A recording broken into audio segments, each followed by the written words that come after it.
Hello, I'm Kads, and welcome to today's video. So today we're going to talk about the current epic fragment fusion of Hoskarul. Is this champion good? Is he worth your time? Is he worth your energy?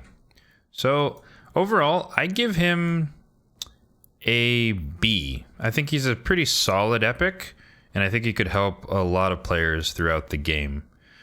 First off, he has a decent amount of HP for an epic and a really high defense, I would say, for an epic. Good speed. Go through the kit. We have Hermit Cudgel, attacks one enemy, a 40% chance to place a stun, which is pretty high on an A1. That's not bad at all.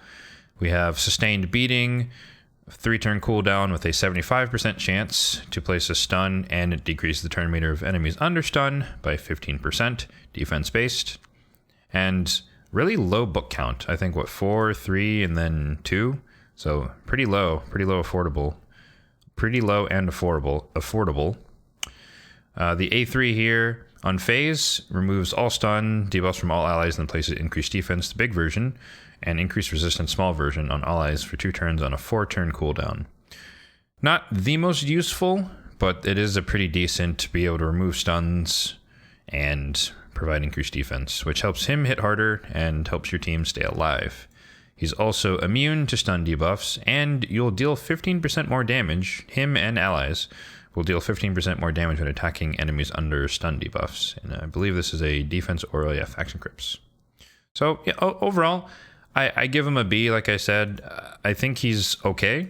I think for faction wars, he can help speed it up, not necessarily help you complete it, because essentially you just need Soul of the Drakes and that faction's basically done. But having a tandem in there to, double stun some of the waves can really help. I think there's a Man-Eater on wave 2, and there's like a Broadmaw on wave 1 for stage 21. So if you can stop them from reviving, or you can stop the unkillables, your run will be a lot faster, and you can just kind of speed through. If he could remove freeze, it wouldn't synergize well with his kit, but if he could remove freezes, that would be actually a lot better if he was immune to freeze. That would be better for stage 21, but he's all about the stuns. So I think also he'd be nice to have for any barbarian epic tournaments or secret rooms, because AoE stun is not very common amongst epics, especially not a 75% chance. So I think he's just good to have on the back burner for those types of specific tournaments. So I've popped up an image here of the fragment event calendar provided by Plarium. As you can see in the bottom left, there are a total of 135 fragments available for this epic. However, I typically ignore the tournament leaderboard section, so let's call it 120 fragments available, which does mean in this case you can skip one event or tournament. So starting with the tournaments, we do have a Spider tournament. Should be par for the course starting tomorrow, Friday. We have a Classic Arena Takedown, again, which is pretty par for the course. And we also have a Dragon tournament. Worth noting here, despite this weekend being 2 times Ancients, there is no champion chase associated with this epic. So there are no shards required to get this guy, which is awesome. So thank you to Plarium for that one. This is a gimme, this is a freebie. So based on that alone, I would recommend doing the fusion, but we'll get to that later. The events, we have a champion training event that has started already, lasts for 3 days. Dungeon Divers kind of paired with it. Divers overlaps with the champion training and the Spider. We've got a long art enhance, which might be 3,000 or 3,500 points, we'll see. And lastly, another Divers here at the end. So how do you get this fusion done as a free-to-play? So first off, with the tournaments, typically you'll have the fragments at this level here, just below the Epic Tome, where it'll be 2050 or 2250, depending on the unique tournament. And that's where that's how much you'd have to get the fragments from the tournament, from the Spider tournament coming up tomorrow, as well as the Dragon tournament coming later this week. For the Classic Arena Takedown, typically the top is where the fragments are, and that's always at 390 points, which is pretty easy to get if you're somewhere in the gold regime for Arena. If you're in silver, you try a little bit harder, but it is still very possible to get to 390 over the course of the 3 days. For the events, we have Champion Training and Dungeon Divers. Divers is pretty straightforward. You raid dungeons, and you get a little bit of credit for running campaign 12-3 brutal, because you do get shields occasionally, and those count as artifacts. But 2850 there to get the 20 total fragments here. That's pretty standard for a 3-day event. The champion training event can be a little bit harder, but we have 3 days to get at least 5350 to get 20 fragments from there. Although I do recommend, if you can and you need legend or epic tomes, go for the 9,000. It's only, I think, 3,000 points a day. So that's pretty on par for champion training events. I do wish this was a legendary tome for a 5-day event or a 4-day, but it looks like we're only going to get epic there. So for champion training, obviously you do a lot of that in campaign 12-3 brutal. I use Fellhound as my campaign farmer, and he does it in about 6 seconds. You can also level stuff up in the tavern. You can use brews to skip, particularly the early levels. You do get a lot more points. You get points per level, and so brews are a lot more effective at the earlier levels. So 1 to 30-ish is where you can get a lot of points for a little bit of silver instead of using energy. You can also make chickens. So like here I made Knight Errant, and I fed him 4 4-star chickens to make him a 5-star chicken. I'm at the point where I use epics as food. Let me find another example. So any duplicate epics who are not used in Faction Guardians, I use them as food. So these are potential 5-star chickens waiting for 4-star chickens to feed into.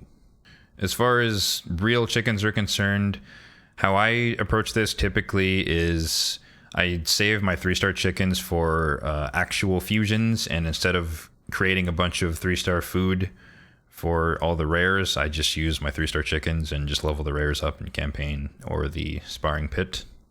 I typically save my 4-star chickens for stuff like this, where it's some important champion on my account, but not crucial that I need them immediately leveled. So I would just make like my renegade here for my spider team. I want her to be a bit tankier. I'm not even going to level her up. I'm just going to run her in spider starting tomorrow, and she's going to gain levels from that. So that's another good chunk of points there. And 5-star chickens, I typically just use 1 for every 6-star that I make from scratch. So I create 4 5-star chickens, and then I toss in 1 5-star chicken here, and that's how I make my 6 stars, just to kind of whittle them down. If I pulled someone I really wanted, then I could fast track with 5 chickens just to get them to 60 as fast as possible, but I don't do that too often. So generally I kind of whittle this down, but over time this has kind of grown. I prefer to get the silver from campaign because I'm chronically low on silver, because I do love spending silver to build my champions as soon as I get them. So for artifact enhancement, there's a couple of things you can do to kind of be somewhat more efficient with it. I have my Stultus here, and you'll notice that he has 2 pieces on that are 15. You only get points in artifact enhancements for getting each of the 4 levels. So level 4, level 8, level 12, and level 16. So I'm pre-spending my silver such that I just need to spend a little bit more to get it to 16 to max it out. Same thing with this. But you could also do the same thing by taking something from 12 to 16. And it might cost a little bit more in the moment, but you still get the same amount of points for going to level 16.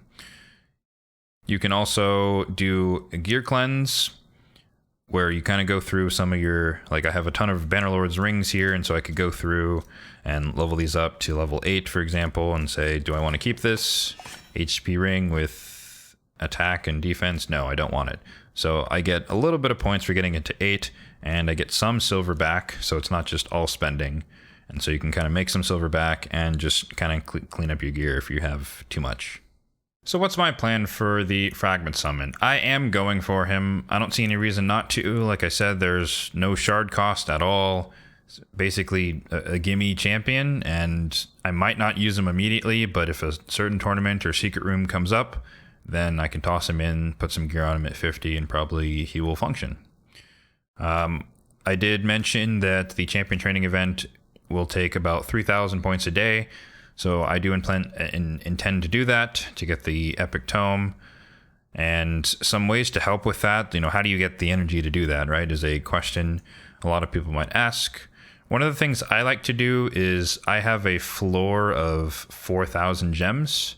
So I'm above that floor right now. But what that floor means is that as long as I'm above 4,000 and I need extra energy to do anything or something, then I'm allowed to spend as many gems as I need or want to get that done. You can also stockpile energy refills, and I have about 2.5 months worth here going back. So every other day you get these energy refills, and I save them, and I typically use them as needed. I use my gems first as long as I'm above the floor, but for some certain circumstances I will use the energy refills as well. I also try to use them when there's about 4 to 5 days left, just so I don't forget and lose energy. And you can also store and stockpile energy in events and tournaments. So we looked at the Classic Arena earlier, and I have 150 energy just kind of sitting there. I will be using that for champ training, since that is one of the more energy intensive parts of the fusion. So I'm going to pop the image back up here. For the rest of it, my plan is starting tomorrow, I will start mixing in spider and champion training together and try to knock out that as quickly as possible. Divers is usually one of the more strenuous ones, so I like to get ahead of that if I can. But with the combination of champion training in the campaign and the spider tournament, I should be able to get that done fairly easily to get the 2850 points. For the arena, that's pretty simple, so I expect to get that done in like a day or so, just using my normal energy refills that are free. Dragon tournament, same thing. It's 3 days, 2,000-ish points, more if there's an epic tome available, so that's pretty easy to do, and there's no other event or tournament going on during that, so you don't have to mix and match. I plan to skip Dungeon Divers 2, because we can skip 20 fragments to keep it at 100, and the second Divers is always the most painful, since it doesn't start perfectly in line with the Dragon tournament, and I'll probably do more on the Monday than I will on the other few days, just because it's a free day without champion training. So I plan to skip Dungeon Divers 2 here, and I will probably wait until the last day of artifact enhancement to complete that, just because in my case I am relatively low on silver. So I need to make some with the spider and the champ training and the dragon tournament, and then once all of that comes together, I should have enough to level up some gear for the artifact enhancement. So as mentioned, the 2x Ancients this weekend and the accompanying champ chase are not part of the fragment summon, but nonetheless, because it is 2x Ancients, I will be pulling some shards to try my hand at getting some legendaries. There's also going to be a 10x for Trunda on the first couple of days of the champion chase tournament. I personally don't really care for Trunda myself. I have a decent amount of nukers on my account already, so I don't really need her. She is amazing though. She mainly for this A2 here, or sorry, the A3, where she gets 2 hits on all enemies, provided she has low enough accuracy to get 2 hits, and this basically nukes everyone and anything into the ground. But the A2 also does a ton of damage because it doesn't quite work properly, and it effectively does this like a Baron type splash damage where the second hit, even though it's supposed to be 60% of the first hit, it multiplies the second hit by crit damage and just blows things up. So you've probably seen clips of that destroying things in the Hydra clan boss. So in my case, I have 234 ancient shards remaining, and typically 2x Ancients just to get the legendary tome 2500 from the champ chase is about 50 to 60 ancients, so that's how much I expect to pull. No more than that once I get the legendary tome. I do also plan to summon Taya, one of the Doom Tower epics. I do want to use her for Iron Twins, or at least try her out in Iron Twins down the road, so I will be summoning her as well, and that's another 250 points. All right, so that's going to do it for the Hoskarul Fusion Guide and my plan for getting him. As mentioned on day 1, I do plan to do champion training, so I've got that going in the background here. So yeah, drop a comment down below if you guys are going for him, and let me know what you think of his kit and if he is going to be useful for you. I don't plan to do daily videos to keep you guys on track, but I do want to do a couple of videos along the way just to kind of check in. So make sure to subscribe to the channel if you want to catch those. Thanks for watching, and have a good one.